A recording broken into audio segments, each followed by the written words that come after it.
Okay, I wanted to try to cover a little bit of ground about what we need to talk about in terms of the lighting and the wiring on the upper patio. This is completely unedited and unrefined and actually unplanned, so I'm just going to do my best to go through it. The main thing I need to decide is where I need to put wires so that these guys can cover up. And if I can get the wires in, I don't have to actually hook up the switching until a certain point.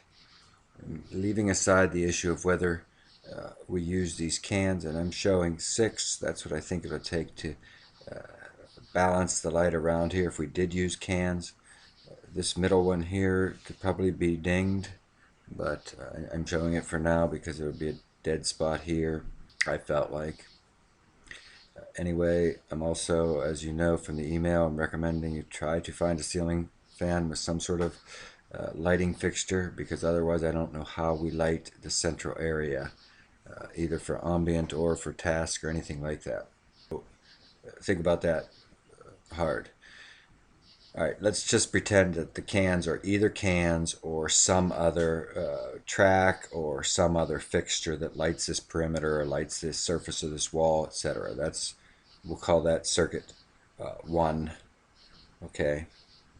No, we won't name it. We'll just say that's one of the lighting circuits. When a light gets a switch gets flipped on, this group comes on. Whether they're cans or something else, this group comes on here with these R's. The second two circuits you have is a switch for the fan, a speed control, and a switch for the lighting fixture on the fan. And here's a quick, this is, an example of this where they're both the same, they fit in one box.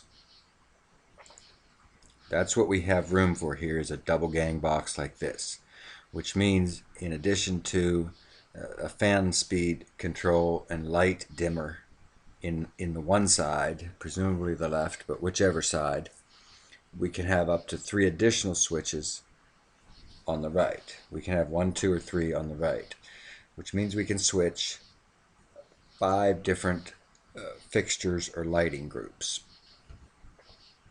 And that's what we're trying to decide is how many switches we want and how many lighting groups we want and how they're going to be switched. And I know things are getting arduous and drawn out here at the end, but this is one of the most critical pieces of the whole thing is how you light the area that you've built. We'll just cover this really quickly. This was that little fixture Rob had dinged. I still recommend it strongly. Just a little local switch, some sort of lighting fixture. Perhaps it's directional, so it can be aimed right at the grill. So you can cook in the dark if you want without having this whole thing blasting, or you're not in the shadow of any of these lights when you're cooking. Leave that aside. You can ding it again or not. Right now I'm just showing it's on its own, so there's no other decision that needs to be made about that. In terms of additional lighting fixtures then, you have these fixtures up high in your soffit, down here over the main yard. And when we were out there working, you noticed that it was all dark up here. So I'm showing these 2 additional fixtures that are just like that, the 2 head spotlight fixtures, and those are linked together. Those would come on at the same time. You can have those if you want to. These 2 fixtures could come on with those other high spotlights you have up here in the upper soffit. So you flip this switch inside where it says existing outdoor spotlights, and it turns on your original spotlights plus these 2 new ones. That's practically what I recommend as far as those spotlights go, because I don't see you turning on just these ones and not the ones on the main yard, which means you're going to be stepping into the building anyhow to get to the ones on the main yard. Additionally, wherever else those are switched, whether in your bedroom or wherever else they're switched, then they would be the same. When you flip them on, I'm pretty sure, I have to double check, but I'm pretty sure that can be where everything comes on at once. So we have the fan as one circuit, one switch, the light on the fan as a second switch, this group here as a third switch, and then this still leaves us either 1 or 2 more. Anyway, I was thinking that you're probably going to want some landscape lighting down through here eventually, whether or not it's this summer or this or next or whatever. And you might want to switch that from up here.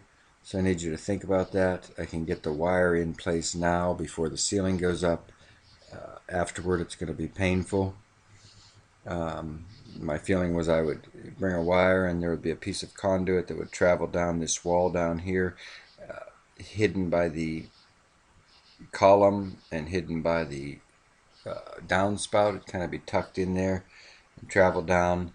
And when they excavate for the patio, we can bring any wiring situation under the patio to get it over here to the outside of this perimeter for if you want wired landscape lighting. I know this is a lot to digest. Uh, so it's probably best that we just get together. Anyway, that's a few things to think about. And maybe we can meet and try to firm things up. I'm going to look over some more lighting situations in terms of maybe not using these cans if I can find something competitively priced that'll do the job. I think it'd be a little more versatile. I don't know. I don't want to clog up the ceiling with too much. At the same time, these downlights don't do a lot to illuminate that thing.